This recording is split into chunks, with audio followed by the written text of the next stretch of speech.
Hi friends, నేను Vijay. So ఈరోజు మరొక ముఖ్యమైన విషయం చెప్పడానికి ముందుకు వచ్చాను. సో నేను ఏది చేసినా కానీ, ఏ వీడియో చేసినా కానీ అది రియాలిటీకి సంబంధించిందే. నేనైతే అద్భుత కల్పన అయితే చెప్పను.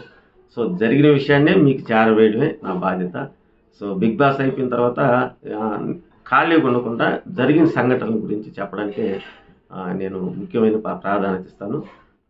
అదేవిధంగా ఇప్పుడు దాకా నన్ను ఆదరించిన ప్రతి ఒక్కరికి కూడా పేరు పేరున ధన్యవాదాలు. సో ఇప్పుడు కూడా ఎవరైనా లైక్ చేయండి ముందు, ఆ తర్వాత షేర్ చేయండి, సబ్స్క్రైబ్ చేయండి. లైక్ చేస్తే ఎక్కువ మందికి రీచ్ అవుతుంది, సబ్స్క్రైబ్ చేసిన సబ్స్క్రైబ్ పెంచుకునేదానికి అవకాశం ఉంటుంది.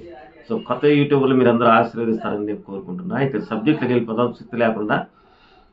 బిగ్ బాస్ సీజన్ 6 జరిగేటప్పుడే సిబిఐ నారాయణ గారు అందరికి తెలిసిన విషయమే, ఆయన కోర్టులో కూడా వేశాడు. బిగ్ బాస్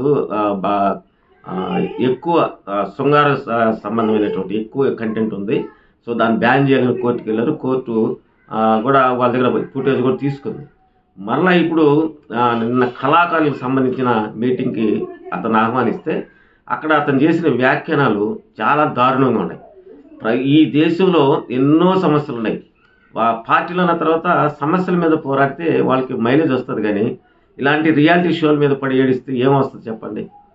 సో ఇతను ఏం మాట్లాడుతున్నాడంటే, మీ రియాలిటీ షో అనేది, బిగ్ బాస్ షో అనేదే వరస్ట్, అదొక నీతిమాలిన షో, అది దాంట్లో అన్నీ అడల్ట్ కంటెంటే ఉంటుంది అని చెప్పి మాట్లాడుతూ అతను ఏమైనా రెచ్చగొడుతున్నాడంటే, రండి దాన్ని బ్యాన్ చేద్దాం, ఆ స్టూడియోల మీద దాడి చేద్దాం అని చెప్పి పిలుస్తున్నాడు. సో ఇట్లా దాడిని ఎంకరేజ్ చేయడం అనేది కూడా క్రైమే మన దేశంలో, ఎక్కడ కూడా క్రైమే.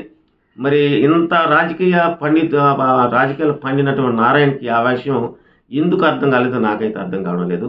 సో నారాయణ గారు, నేను తమ్మునేలు పెట్టారు చూడండి, రండి సహకరించండి, బ్యాన్ చేయండి, తర్వాత దాడులు చేయండి అని చెప్తున్నాడు. ఇది ఎంతవరకు కరెక్ట్ మీరే ఆలోచించండి. సో ఇది కరెక్టా కాదనేది కామెంట్ సెక్షన్లో రాయండి. సో ప్లీజ్ ఇప్పుడు కూడా ఎవరైనా కానీ లైక్ చేయకుండా ఉంటే లైక్ చేయండి, షేర్ చేయండి, సబ్స్క్రైబ్ చేసి ఏఎన్ బటన్ మీద, ఆల్ అనే బటన్ మీద నొక్కితే యాక్టివేట్ అవుతుంది.